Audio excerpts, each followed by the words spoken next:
แห่งชาติและสังคมคลื่นเพื่อการศึกษาพระพุทธศาสนาและวัฒนธรรมระบบ FM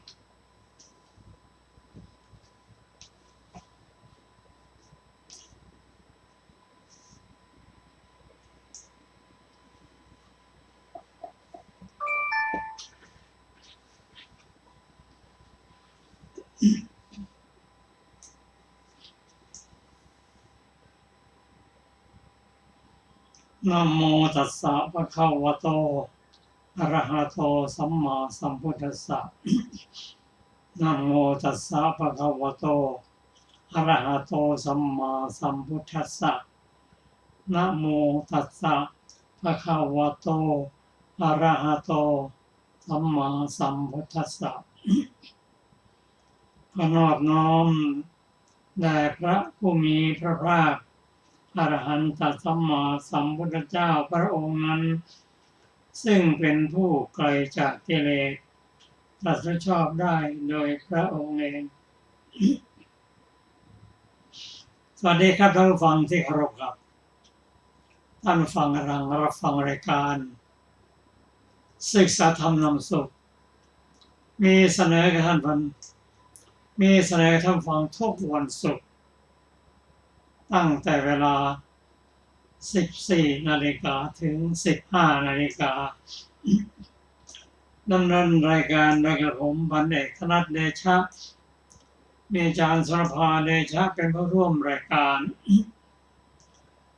วันนี้เราได้นำมาไตรปิฎกฉบับอรรถกถาเล่มที่ 35 มาศึกษากันจะเริ่มต้นโดยการทบทวนพระสูตรที่ชื่อว่าพระหุการสูตรเป็นพระสูตรที่พระองค์ตรัสว่ามีอุปการะมากแก่มนุษยชาติเรามาศึกษากันถึงหัวข้อ ชื่อของพระสูตรนี้ทรงแสดงให้แก่ชาวโลกไม่จำกัดเชื้อชาติคนยากคนจนคนมีศักดิ์สูงหรือไม่สูงก็ตามธรรมนี้เป็นประโยชน์แก่มนุษย์โลกจริงๆ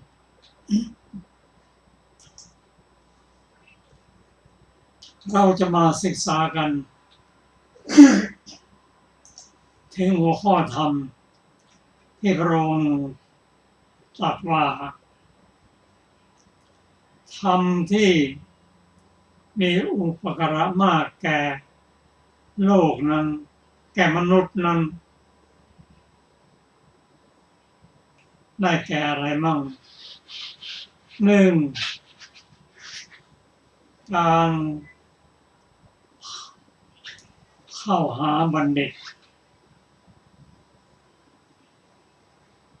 2ฟังธรรมจากท่าน3มนสิการและแยกคายพิจารณาและแยกคายแล้วจึงนำไปปฏิบัติ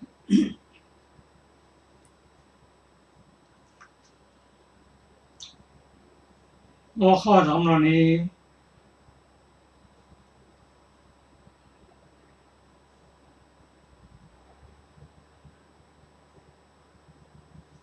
เราจะพิจารณาเป็นส่วนๆไปคำว่าบัณฑิต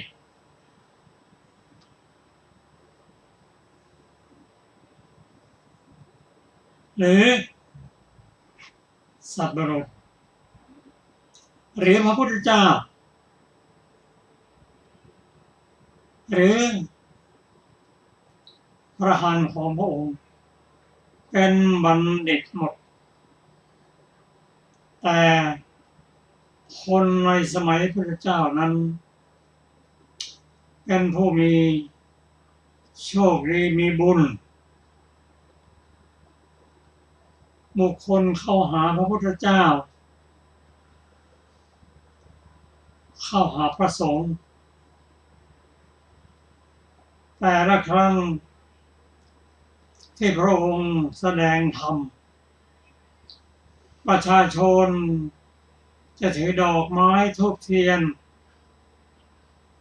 เรียงกันเป็นแถว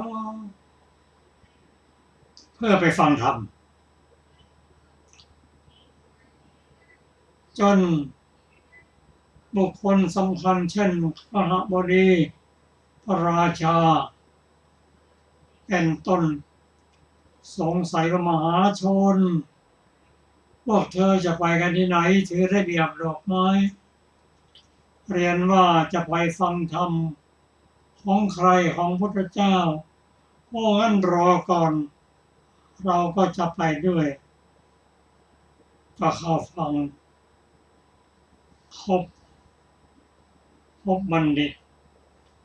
การจะมีโอกาสอย่างนี้ยากจริง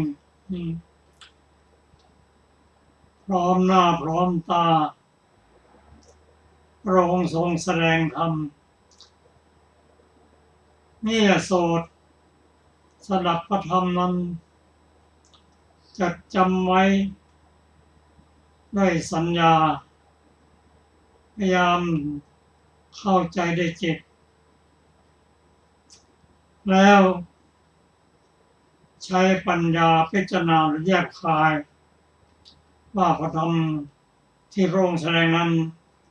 ก็จะน้อมมาปฏิบัติในข้อไหนดีก็ในสมัยนั้นก็เช่นเดียวกันรัฐประบุตรชายคนเดียวของท่านเศรษฐีได้มีโอกาสได้ฟังธรรมได้มีโอกาสได้พบพระพุทธเจ้าได้ฟังธรรมของพระองค์มนสิการะและแยกคายแล้วน้อมมาประพฤติเห็นว่าธรรมที่พระองค์แสดงนั้นทำให้พ้นจากทุกข์จริงสุขุมลุ่มลึกเช่นตรงกับว่าโลกนี้หมายถึงชีวิตและร่างกายอัญชราและพยาธินำไปพอเกิดมาแต่วันแรกก็เริ่มแล้วเกิดแต่วันเดียวก็เริ่มชราแล้วพยาธิก็นำไปแล้วโลกนี้ชีวิตร่างกายนี้ไม่มีอะไรต้านทานไม่มีอะไรเป็นใหญ่เฉพาะตนจะห้ามไม่ให้แก่ก็ไม่ได้ไม่ให้เจ็บก็ไม่ได้แม้ไม่ให้ตายก็ไม่ได้ไม่มีความเป็นใหญ่เฉพาะตนโลกนี้ชีวิตร่างกายนี้ไม่ใช่ของเรา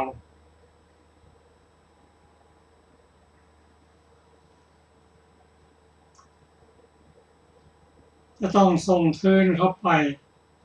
แต่เราก็คงคิดว่าตัวเราชีวิตของเราไม่ได้ฟังทำแล้วโอ้ไม่ใช่อย่างนั้นนี่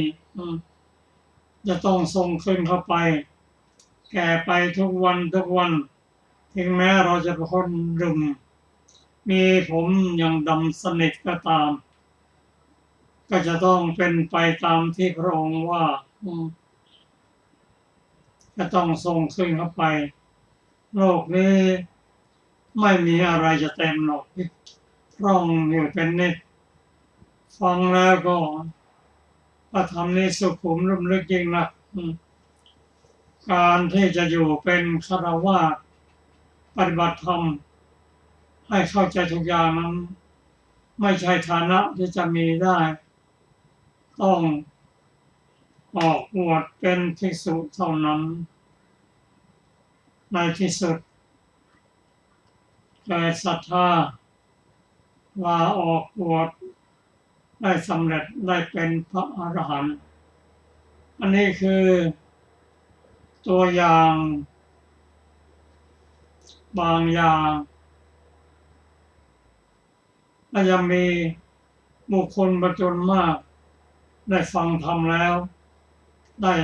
มีดวงตาเห็นธรรมในขณะฟังธรรมก็มีนั่นก็คือพบพระพุทธเจ้าฟังธรรมของพระองค์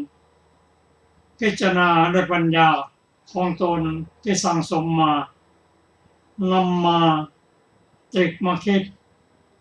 ได้สำเร็จแม้จะเป็นคนยากคนจนคนร่ำรวยเพียงใดก็ตามถ้าได้สั่งสมปัญญามาได้ฟังธรรมแล้วก็ได้มีดวงตาเห็นธรรมสำหรับคนที่บรรลุธรรมในชาตินี้มีจำนวนนับไม่ถ้วนที่ไม่บรรลุในชาตินี้ก็สั่งสมเป็นอุปนิสัยเพื่อให้สำเร็จในอนาคตการอันนี้คือ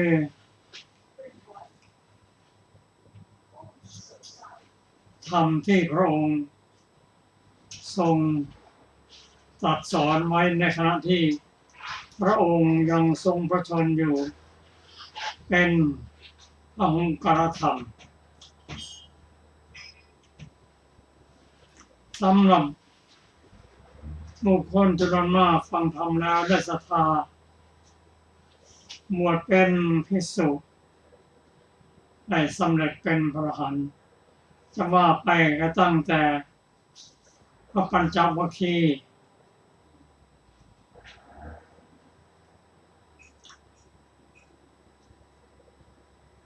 และ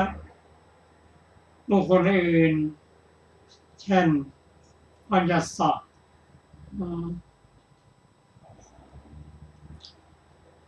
พวกผู้บูชาไฟพระเจ้าพิมพิสารและบริวารของพระองค์นับหมื่นมีโอกาสพบพระพุทธเจ้าฟังธรรมของพระองค์และนำมาไตร่ตรองได้บรรลุธรรมบุคคลที่สั่งสมปัญญาบารมีมาแต่ไหนก็ตามถ้าไม่ได้ฟังธรรมของพระองค์นะยังบรรลุเป็นพระอรหันต์ไม่ได้ยกตัวอย่างเช่นอุปติสสะโมคคัลลานะอุปติสสะนี้ได้ฟังธรรมจากท่านพระสัชชิก็เป็นธรรมของพระพุทธเจ้าฟังธรรมแล้วก็มีดวงตาเห็นธรรมทีนี้เราจะมาพูดถึงหลังที่พระองค์เสด็จดับขันธ์ปรินิพพานไปแล้วก็เป็นมรดกธรรมเป็นมรดกของโลกที่มีอุปการะแก่ชาวโลกเมื่อพระองค์ปรินิพพานแล้วก็สัตว์บุรุษต่อมาก็คือเป็นพระอรหันต์พระสงฆ์แม้ในปัจจุบันนี้พระอรหันต์ส่วนใหญ่ท่านนิพพานตามพระเจ้าไปแล้วธรรมนี้เมื่อบุคคลนำมากล่าวแล้วก็เป็นเสมือนเป็นธรรมของพระองค์นั่นแหละน้อมนำมาปฏิบัติแล้วก็มีดวงตาเห็นธรรมเพราะพระธรรมคำสอนแต่ละบทเป็นเสมือนตัวแทนของพระองค์ผู้นำมากล่าวก็เป็นผู้นำคำสอนมาบอกมากล่าวเราได้ฟังธรรมจากพระไตรปิฎกถ้าเรามีศรัทธาก็เหมือนหนึ่งเรานั่งไกล พระผู้มีพระเจ้านั่นเองผู้นำมากล่าวก็นำคำสอนมาแสดงให้เราได้นำมาพิจารณาและน้อมนำมาปฏิบัติเป็นมรดกธรรมตั้งแต่สมัยนั้นจนถึงสมัยนี้น่าจะมีต่อไปแม้บางคำบางส่วนเราได้ฟังจนชินถ้าไม่ได้นำมาพิจารณาก็ไม่รู้ว่านี่เป็นพระธรรมสอนเช่นเราไปงานศพทุกศพภิกษุท่านจะสวดให้เราได้ฟังถึงพระธรรมสอนในบทที่ว่าอนิจจาวัฏสังขาราอุปัฏฐวยธรรมิโน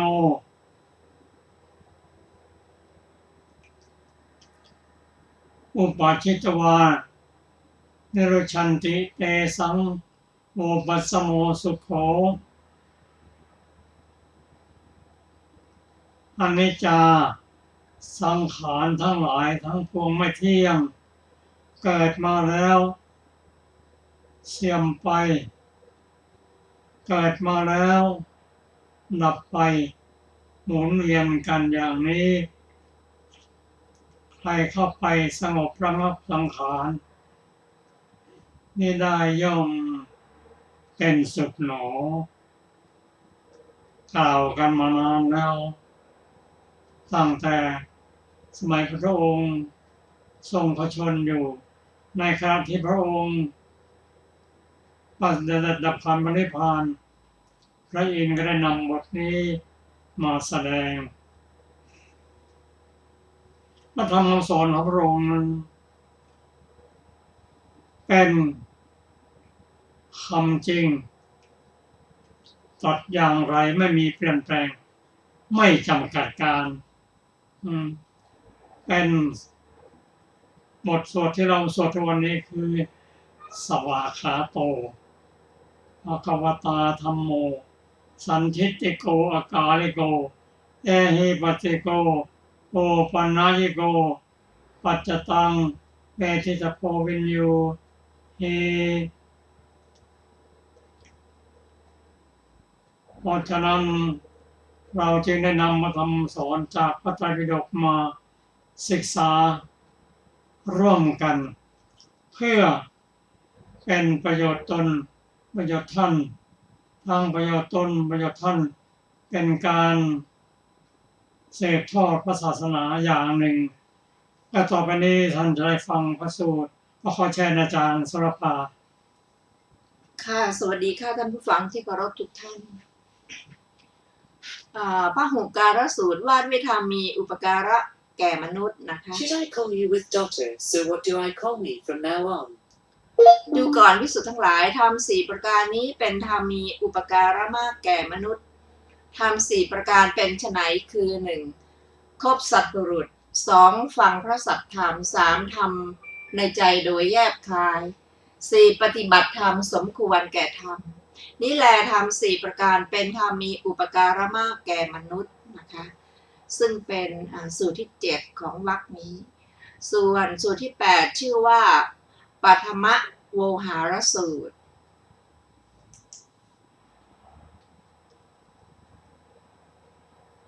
ว่าด้วยอนริยโวหาร4ดูก่อนภิกษุทั้งหลายอนริยโวหารคือการพูดไม่ใช่อย่างอริยะ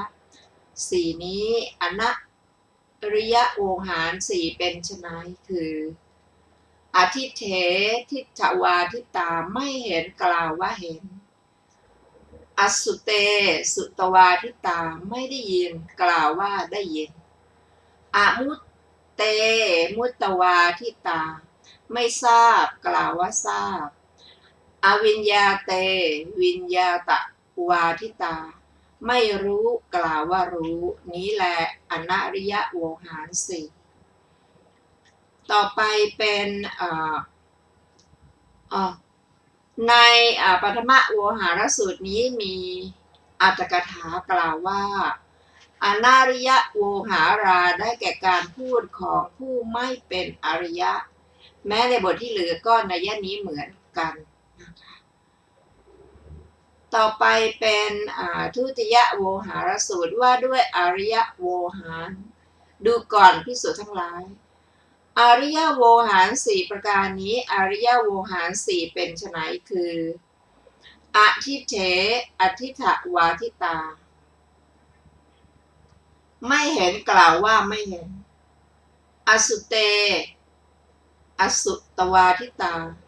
ไม่ได้ยินกล่าวว่าไม่ได้ยินอมุเตอมุตตวาทิตาไม่ทราบกล่าวว่าไม่ทราบอวิญญาเตอวิญญาตวาทิตาไม่รู้กล่าวว่าไม่รู้นี่แหละอริยโวหารสี่จบทุติยโวหารสูตรที่9ตติยโวหารสูตรว่าด้วยอนาริยโวหารสี่ดูก่อนภิกษุทั้งหลายอนาริยโวหารสี่ประการนี้อนาริยโวหารสี่เป็นไฉนคือทิฏเถอทิฏฐวาทิตาเห็นกล่าวว่าไม่เห็นสุเตอสุตวาทิตาได้ยินกล่าวว่าไม่ได้ยินมุเตอมุตตวาทิตาทราบกล่าวว่าไม่ทราบวิญญาเตอวิญญาตวาทิตารู้กล่าวว่าไม่รู้ก็จบตติยโวหารสูตรที่10นะคะสำหรับจตุถโวหารสูตรว่าด้วยอริยโวหารสี่ดูก่อนภิกษุทั้งหลายอริยโวหารสี่ประการนี้อริยโวหารสี่เป็นไฉนคือทิเถทิฏฐวาทิตาเห็นกล่าวว่าเห็นสุเตสุตวาทิตาได้ยินกล่าวว่าได้ยินมุเตมุตวาทิตาทราบกล่าวว่าทราบวิญญาเตวิญญาตวาทิตารู้กล่าวว่ารู้นี่แหละอริยโวหารสี่ก็จบจตุถโวหารสูตรที่11และจบอาปัตติพยวรรคที่5ซึ่งมีสูตรทั้งหมดที่เราได้ศึกษามาทั้งหมดมี11สูตรด้วยกันพร้อมทั้งอัตถกถาคือสังฆเพศกสูตรอาปติสูตรสิกขานิสังสสูตรไสยสูตรถูปารหสูตรปัญญาวุธิสูตรพหุการสูตรปฐมโวหารสูตรทุติยโวหารสูตรตติยโวหารสูตรและจตุถโวหารสูตรต่อไปเราจะได้ศึกษาในอภิญญาวรรคที่6ซึ่งสูตรแรกของวรรคนี้คืออภิญญาสูตรว่าด้วยธรรมที่รู้ยิ่งด้วยปัญญาสี่ดูก่อนภิกษุทั้งหลาย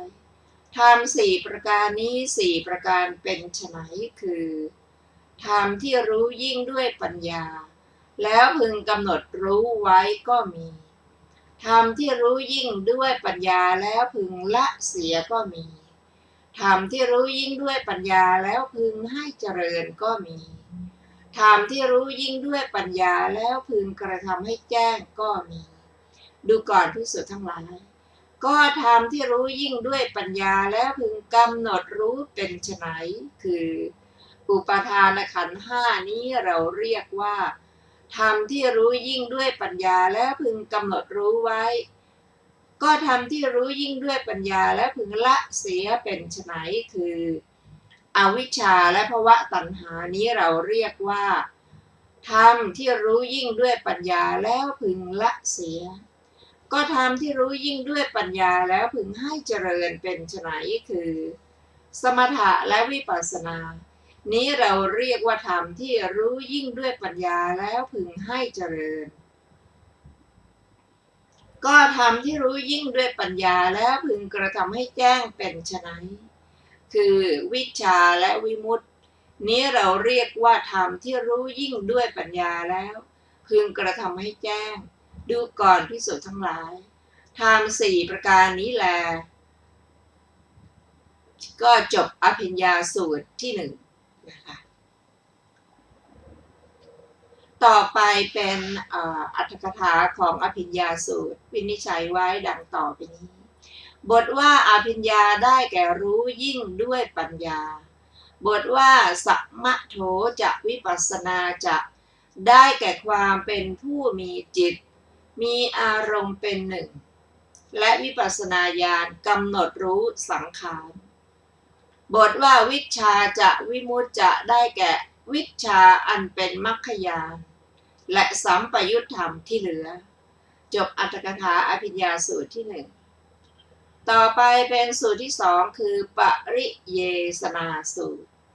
ว่าด้วยการแสวงหาอันไม่ประเสริฐสี่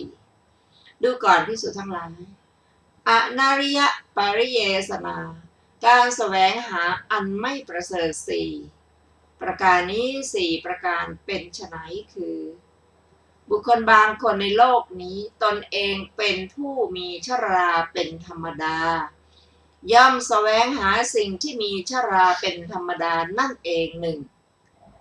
ตนเองเป็นผู้มีพยาธิเป็นธรรมดาย่อมแสวงหาสิ่งที่มีพยาธิเป็นธรรมดานั่นเองหนึ่งตนเองเป็นผู้มีมรณะเป็นธรรมดา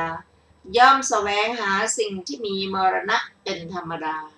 นั่นเองหนึ่งตนเองเป็นผู้มีความเศร้าหมองเป็นธรรมดา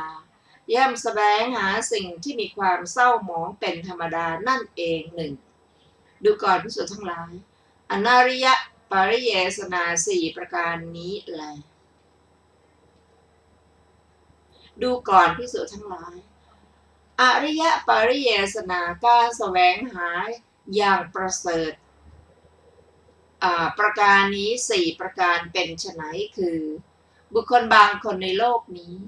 ตนเองเป็นผู้มีชราเป็นธรรมดารู้โทษในสิ่งที่มีชราเป็นธรรมดาแล้วย่อมแสวงหานิพพานอันไม่มีชราเป็นแดนเกษมจากโยคะอย่างเยี่ยมหนึ่ง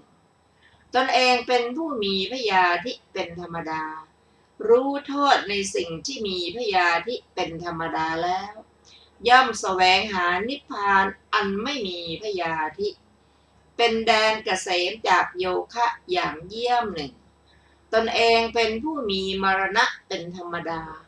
รู้โทษในสิ่งที่มีมรณะเป็นธรรมดาแล้วย่อมแสวงหานิพพานอันไม่ตายเป็นแดนเกษมจากโยคะอย่างเยี่ยมหนึ่งตนเองเป็นผู้มีความเศร้าหมองเป็นธรรมดารู้โทษในสิ่งที่มีความเศร้าหมองเป็นธรรมดาแล้วย่อมแสวงหานิพพานอันไม่เศร้าหมองเป็นแดนเกษมจากโยคะอย่างเยี่ยมหนึ่งดูก่อนภิกษุทั้งหลายอริยปริเยสนาสี่ประการนี้แหละจบปริยขออภัยจบปริเยสนาสูตรที่สองซึ่งมีอรรถกถาวินิจฉัยไว้ดังต่อไปนี้บทว่าอนาริยปริเยสนาได้แก่การแสวงหาคือเสาะหาของผู้ไม่ใช่อริยะบทว่าชราธรรมังได้แก่สิ่งที่มีความแก่เป็นสภาพแม้ในบทที่เหลือก็ในย่านี้เหมือนการจบอรรถกถาปริเยสนาสูตรที่สองต่อไปเป็นสังฆะสูตร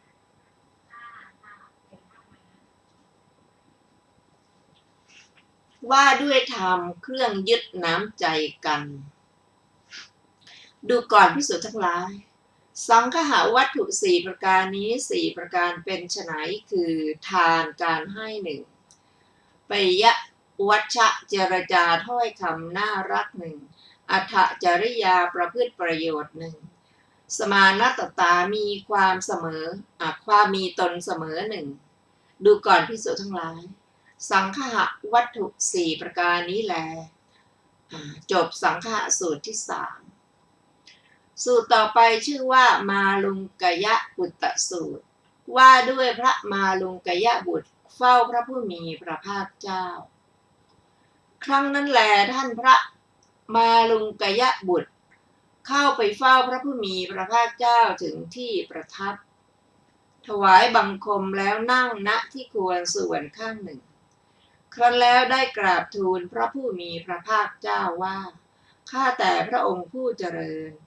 ขอประทานพระวโรกาสขอพระผู้มีพระภาคเจ้าโปรดทรงแสดงธรรมโดยย่อแก่ข้าพระองค์ซึ่งข้าพระองค์ได้ฟังแล้วพึงหลีกออกจากหมู่อยู่ผู้เดียวเป็นผู้ไม่ประมาทมีความเพียรมีใจเด็ดเดี่ยวอยู่เถิดพระผู้มีพระภาคเจ้าตรัสว่าดูก่อนมาลุงกยะบุตรทีนี้เราจะกล่าวกับพวกภิกษุหนุ่มอย่างไรเล่าในเมื่อท่านเป็นคนแก่เฒ่าเป็นผู้ใหญ่ขอโอวาทของตถาคตโดยย่อพระมาลุงกยะบุตรตอบว่าข้าแต่พระองค์ผู้เจริญขอพระผู้มีพระภาคเจ้าโปรดทรงแสดงธรรมโดยย่อแก่ข้าพระองค์ขอพระสุคตโปรดแสดงธรรมโดยย่อแม้ฉะไหนข้าพระองค์จะพึงรู้ถึงเนื้อความแห่งภาสิทธิ์ของพระผู้มีพระภาคเจ้าแม้ฉะไหนข้าพระองค์พึงเป็นทายาทแห่งภาสิทธิ์ของพระผู้มีพระภาคเจ้าพระผู้มีพระภาคเจ้าตรัสว่าดูก่อนมาลุงกยะบุตรเหตุเกิดตัณหาซึ่งเป็นที่ตัณหาเมื่อเกิดย่อมเกิดแก่ภิกษุสี่ประการนี้สี่ประการเป็นไฉนดูก่อนมาลุงกยะบุตรตัณหาเมื่อเกิดแก่ภิกษุย่อมเกิดขึ้นเพราะจีวรเป็นเหตุหนึ่งเพราะบิณฑบาตเป็นเหตุหนึ่งเพราะเสนาสนะเป็นเหตุหนึ่งเพราะความเป็นและความไม่เป็นอย่างนั้นอย่างนี้เป็นเหตุหนึ่งดูก่อนมาลุงกยะบุตรเหตุเกิดตัณหาซึ่งเป็นที่ตัณหาเมื่อเกิดย่อมเกิดแก่ภิกษุสี่ประการนี้แลเมื่อใดแลภิกษุละตัณหาได้แล้วตัดรากขาดแล้วกระทำให้เป็นดุจตาลยอดด้วนให้ถึงความไม่มีไม่เกิดขึ้นต่อไปเป็นธรรมดาภิกษุนี้เราเรียกว่าตัดตัณหาได้เด็ดขาดหรือสังโยชน์ได้แล้วได้กระทำที่สุดทุกข์ได้แล้วเพราะละมานะโดยชอบลำดับนั้นแลท่านพระมาลุงกยะบุตรอันพระผู้มีพระภาคเจ้าทรงโอวาทด้วยพระโอวาทนี้แล้วลุกจากอาสนะถวายบังคมพระผู้มีพระภาคเจ้ากระทำประทักษิณแล้วหลีกไปลำดับนั้นแลท่านพระมาลุงกยะบุตรเป็นผู้หลีกออกจากหมู่อยู่ผู้เดียวไม่ประมาทมีความเพียรมีใจเด็ดเดี่ยวอยู่ได้กระทำให้แจ้งซึ่งที่สุดแห่งพรหมจรรย์อันยอดเยี่ยมที่กุลบุตรทั้งหลายออกบวชเป็นบรรพชิตโดยชอบต้องการนั้นด้วยปัญญาอันยิ่งเองในปัจจุบันเข้าถึงอยู่ต่อการไม่นานเลยได้รู้ชัดว่าชาติสิ้นแล้วพรหมจรรย์อยู่จบแล้วกิจที่ควรทำเสร็จแล้วกิจอื่นเพื่อความเป็นอย่างนี้มิได้มีอีกก็แลท่านพระมาลุงกยะบุตรเป็นพระอรหันต์องค์หนึ่งในจำนวนพระอรหันต์ทั้งหลายจบมาลุงกยะปุตตสูตรที่สี่ซึ่งมีอรรถกถาวินิจฉัยดังต่อไปนี้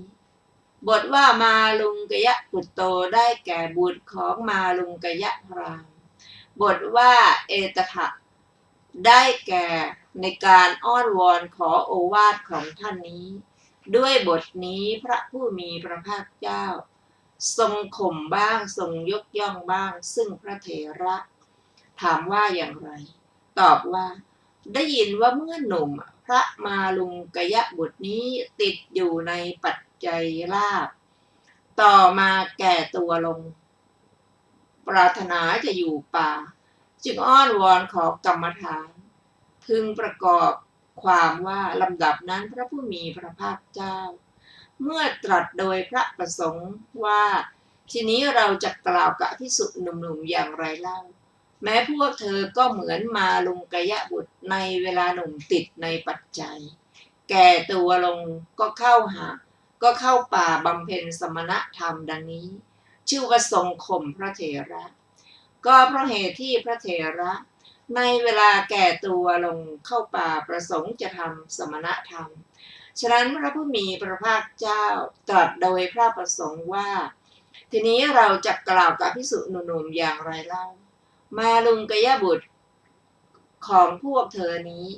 แม้เวลาแก่ตัวลงก็เข้าป่าประสงค์จะบำเพ็ญสมณธรรมจึงอ้อนวอนขอกรรมฐานพวกเธอแม้เวลาเป็นหนุ่มก็ยังไม่ทำความเพียรก่อน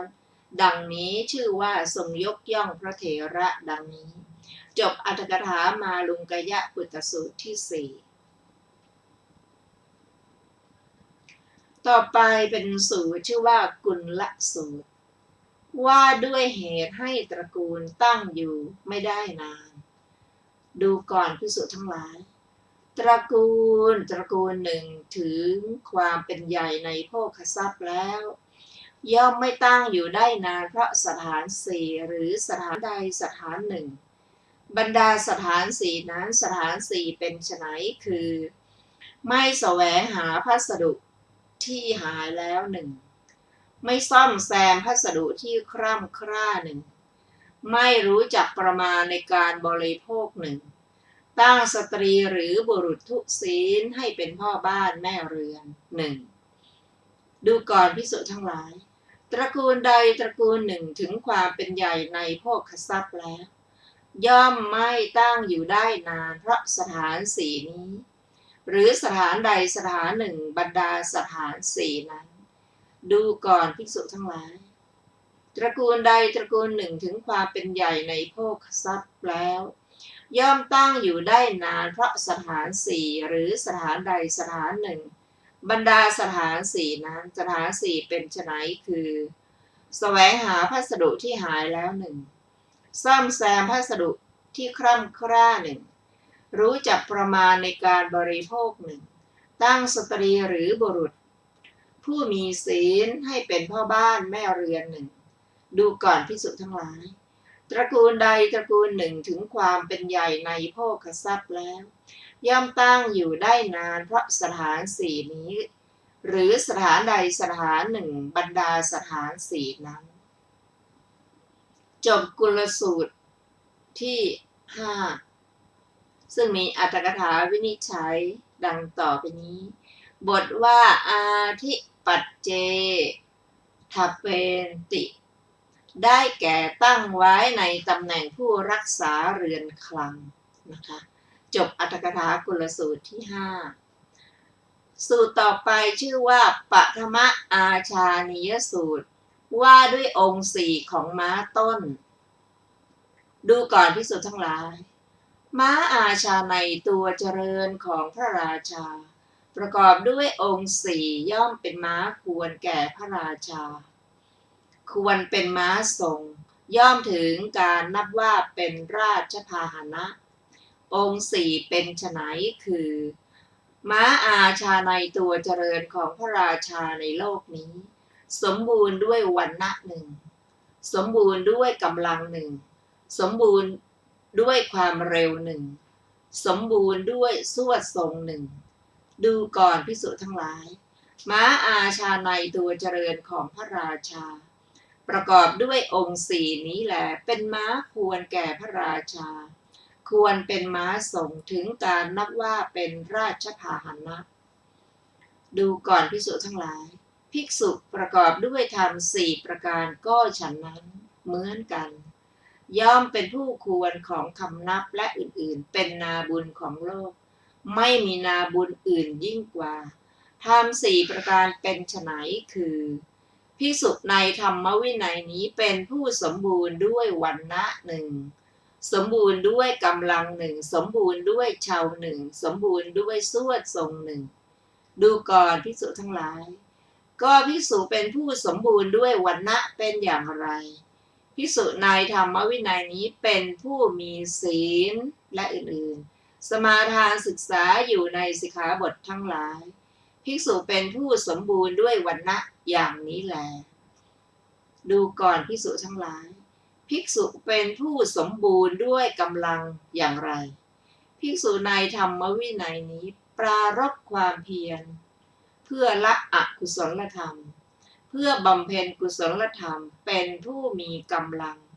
มีความบากบั่นมั่นคงไม่ทอดทุระในกุศลธรรมทั้งหลาย ภิกษุเป็นผู้สมบูรณ์ด้วยกำลังอย่างนี้แลดูก่อนภิกษุทั้งหลายก็ภิกษุเป็นผู้สมบูรณ์ด้วยชาวอย่างไรภิกษุในธรรมวินัยนี้รู้ชัดตามเป็นจริงว่านี้ทุกขะสมุทัยนี้ทุกขะนิโรธนี้ทุกขะนิโรธคามินีปฏิปทาภิกษุเป็นผู้สมบูรณ์ด้วยชาวอย่างนี้แลดูก่อนภิกษุทั้งหลายก็ภิกษุเป็นผู้สมบูรณ์ด้วยสวดทรงอย่างไรภิกษุในธรรมวินัยนี้เป็นผู้มีปกติได้จีวรบิณฑบาตเสนาสนะและเภสัชบริขารอันเป็นปัจจัยแก่คนไข้ภิกษุเป็นผู้สมบูรณ์ด้วยสวดทรงอย่างนี้แลดูก่อนภิกษุทั้งหลายภิกษุผู้ประกอบด้วยธรรม4ประการนี้แลย่อมเป็นผู้ควรของคำนับและอื่นๆเป็นนาบุญของโลกไม่มีนาบุญอื่นยิ่งไปกว่าจบปฐมอาชานียสูตรที่6ซึ่งมีอัตถกถาวินิจฉัยว่าดังต่อไปนี้บทว่าวันนะสัมปันโนได้แก่ถึงพร้อมด้วยผิวกายบทว่าพละสัมปันโนได้แก่ถึงพร้อมด้วยกำลังกายบทว่าภิกขุวันนะสัมปันโนได้แก่ถึงพร้อมด้วยวันนะคือคุณบทว่าพละสัมปันโนได้แก่ถึงพร้อมด้วยกำลังคือความเพียรบทว่าชวะสัมปันโนได้แก่ถึงพร้อมด้วยฝีเท้าคือญาณจบอัตถกถาปฐมอาชานียสูตรที่6ต่อไปเป็นทุติยอาชานียสูตรว่าด้วยม้าอาชาในของพระราชาดูก่อนภิกษุทั้งหลายม้าอาชาในตัวเจริญของพระราชาประกอบด้วยองค์4ประการย่อมเป็นม้าควรแก่พระราชาควรเป็นม้าทรงถึงการนับว่าเป็นราชพาหนะทีเดียวองค์4เป็นไฉนคือม้าอาชาในตัวเจริญของพระราชาในโลกนี้เป็นม้าสมบูรณ์ด้วยวรรณะหนึ่งสมบูรณ์ด้วยกำลังหนึ่งสมบูรณ์ด้วยความเร็วหนึ่งสมบูรณ์ด้วยสวดทรงหนึ่งดูก่อนภิกษุทั้งหลายม้าอาชาในตัวเจริญของพระราชาประกอบด้วยองค์4นี้แลเป็นม้าควรแก่พระราชาควรเป็นม้าทรงถึงการนับว่าเป็นราชพาหนะทีเดียว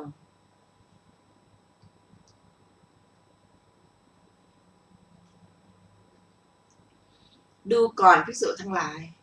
ภิกษุผู้ประกอบด้วยธรรม4ประการฉันนั้นเหมือนกัน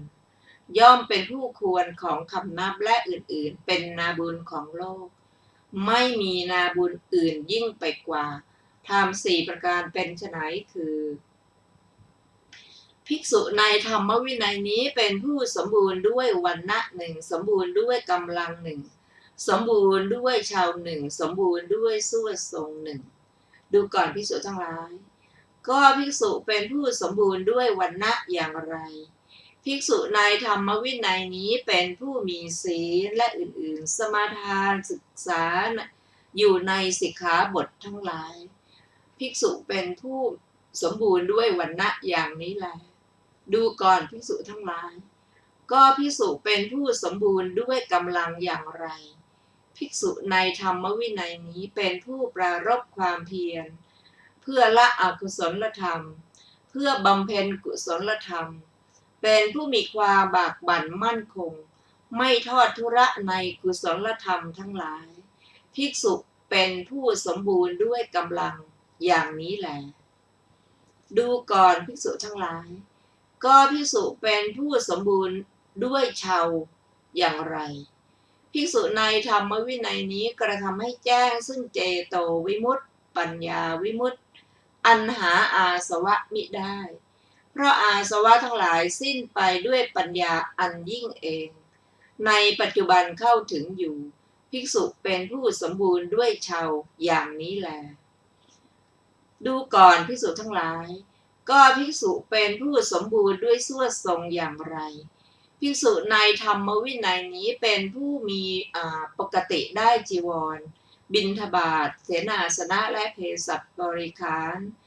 อันเป็นปัจจัยแก่คนไข้ภิกษุเป็นผู้สมบูรณ์ด้วยสั่วทรงอย่างนี้แลดูก่อนภิกษุทั้งหลายภิกษุผู้ประกอบด้วยธรรมสี่ประการนี้แลย่อมเป็นผู้ควรของคำนับและอื่นๆเป็นนาบุญของโลกไม่มีนาบุญอื่นยิ่งไปกว่าจบทุติยอาชานิยสูตรที่ 7แม้ในทุติยอาชานิยสูตรที่ 7ก็นัยนี้เหมือนกันบทที่เหลือในสูตรนี้ง่ายทั้งนั้นจบอภิญญาวรรควรรณนาที่ 6ต่อไปเป็นสูตรที่ 8พละสูตรว่าด้วยกำลัง4ประการดูก่อนภิกษุทั้งหลายกำลัง4ประการนี้4ประการเป็นไฉนคือกำลังคือความเพียรหนึ่งกำลังคือสติหนึ่งกำลังคือสมาธิหนึ่งกำลังคือปัญญาหนึ่งดูก่อนภิกษุทั้งหลายกำลัง4ประการนี้แลจบพละสูตรที่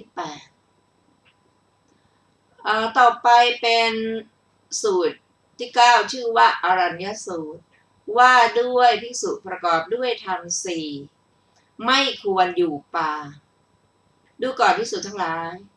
ภิกษุประกอบด้วยธรรม4ประการไม่ควรเสพเสนาสนะอันสงัดอันตั้งอยู่ในราวป่าธรรม4ประการเป็นไฉนคือเป็นผู้มีปัญญาสามเพราะกามวิตกหนึ่งพยาบาทวิตกหนึ่งวิหิงสาวิตกหนึ่งและเป็นผู้โง่เขลาบ้าน้ำลายหนึ่งภิกษุผู้ประกอบด้วยธรรม4ประการนี้แลไม่ควรเสพเสนาสนะสงัดอันตั้งอยู่ในราวป่าดูก่อนภิกษุทั้งหลายภิกษุผู้ประกอบด้วยธรรม4ประการควรเสพเสนาสนะสงัดอันตั้งอยู่ในราวป่าธรรม4ประการเป็นไฉนคือเป็นผู้มีปัญญาเพราะเนกขมวิตกหนึ่งอภยาบาทวิตกหนึ่งอวิหิงสาวิตกหนึ่งและเป็นผู้ไม่โง่เขลาไม่บ้าน้ำลายหนึ่งภิกษุผู้ประกอบด้วยธรรม4ประการนี้แลควรเสพเสนาสนะสงัดอันตั้งอยู่ในราวป่าจบอรัญญสูตรที่ 9ต่อไปเป็นสูตรที่ 10ชื่อว่ากัมมปทสูตรธรรมที่เป็นอันตรายต่อการบริหารตน4ดูก่อนภิกษุทั้งหลายคนพาลผู้ไม่ฉลาดเป็นอสัพบุรุษประกอบด้วยธรรม4ประการย่อมบริหารตนให้ถูกขจัดถูกทำลายเป็นผู้ประกอบด้วยโทษวินยูชนติเตียนและย่อมประสบกรรมไม่ใช่บุญเป็นอันมากธรรม4ประการเป็นไฉนคือกายกรรมอันมีโทษหนึ่งวจีกรรมอันมีโทษหนึ่งมโนกรรมอันมีโทษหนึ่งทิฏฐิอันมีโทษหนึ่งคนพาลผู้ไม่ฉลาดเป็นอสัพบุรุษประกอบด้วยธรรม4ประการนี้แลย่อมบริหารตนให้ถูกขจัดถูกทำลายเป็นผู้ประกอบด้วยโทษวินยูชนติเตียนและย่อมประสบกรรมมิใช่บุญเป็นอันมากดูก่อนภิกษุทั้งหลายบัณฑิตผู้ฉลาดเป็นสัพบุรุษผู้ประกอบด้วยธรรม4ประการย่อมบริหารตนไม่ให้ถูกขจัดไม่ให้ถูกทำลายไม่ประกอบด้วยโทษวินยูชนไม่ติเตียนและย่อมได้ประสบบุญเป็นอันมากธรรม4ประการเป็นไฉนคือกายกรรมอันไม่มีโทษหนึ่งวจีกรรมอันไม่มีโทษหนึ่งมโนกรรมอันไม่มีโทษหนึ่งทิฏฐิอันไม่มีโทษหนึ่งบัณฑิตผู้ฉลาดเป็นสัพบุรุษประกอบด้วยธรรม4ประการย่อมบริหารตนไม่ให้ถูกขจัดไม่ให้ถูกทำลายไม่มีโทษวินยูชนไม่ติเตียนและย่อมประสบบุญเป็นอันมากดังนี้แล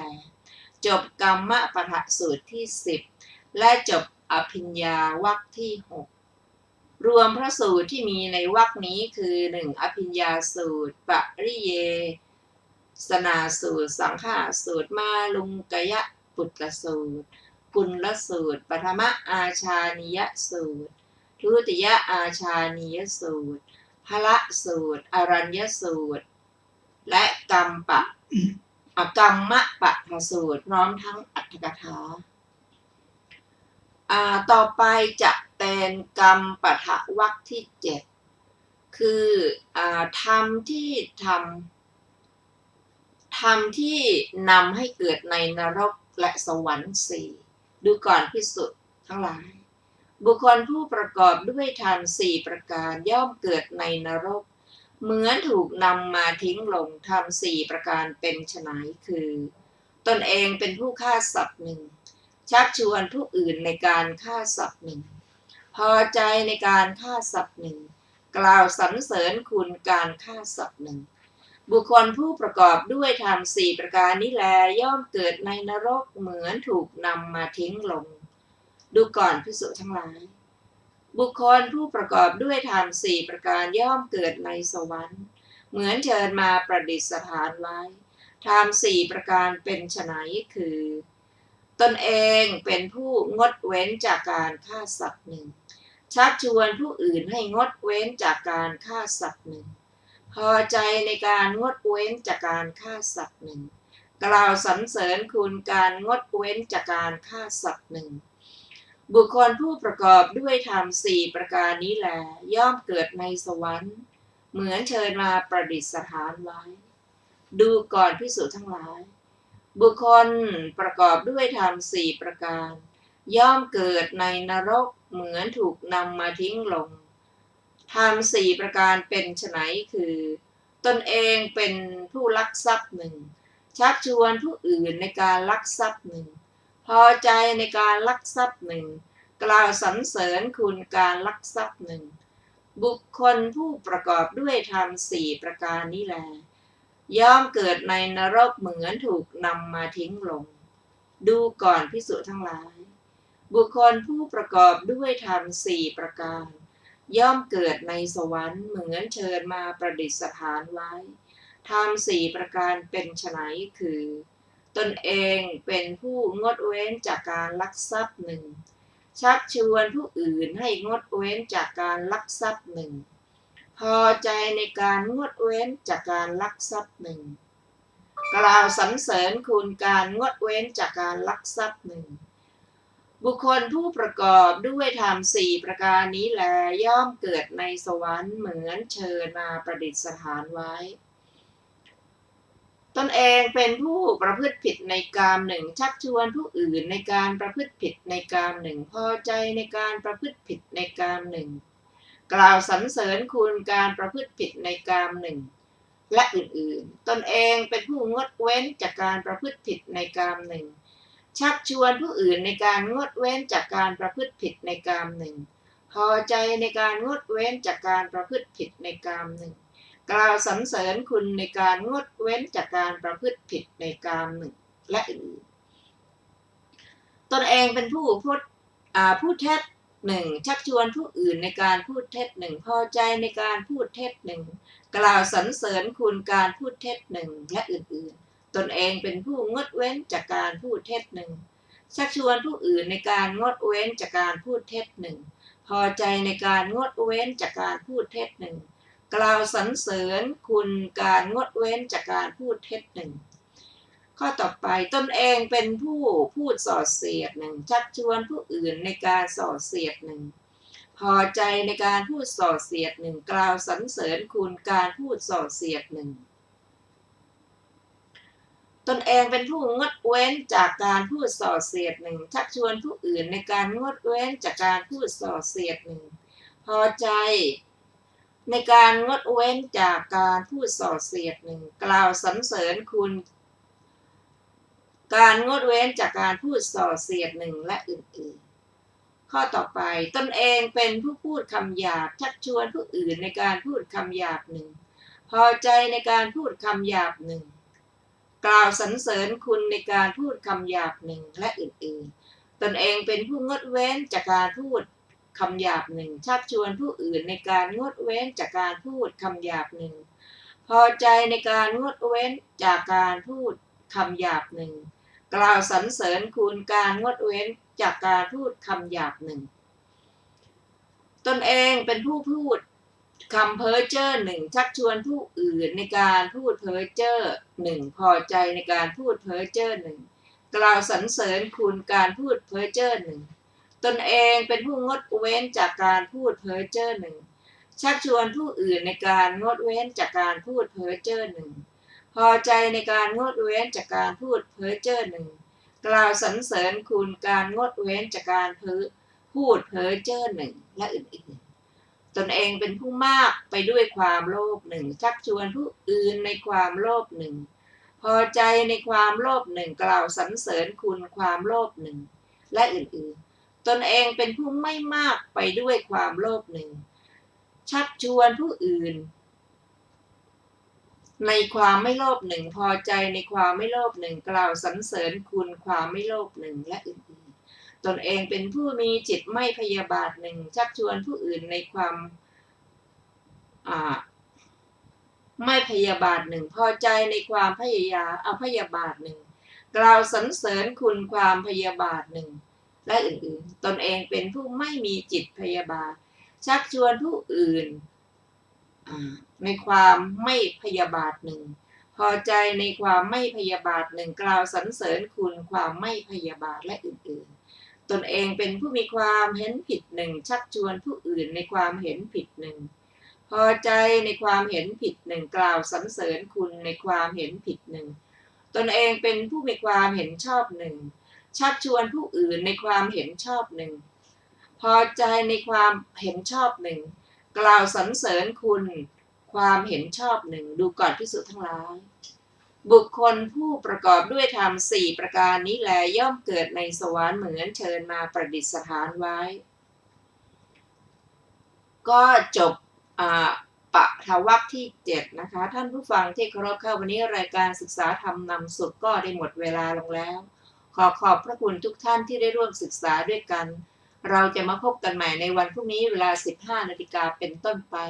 วันนี้ขอมีความสุขสวัสดีเจริญในธรรมค่ะ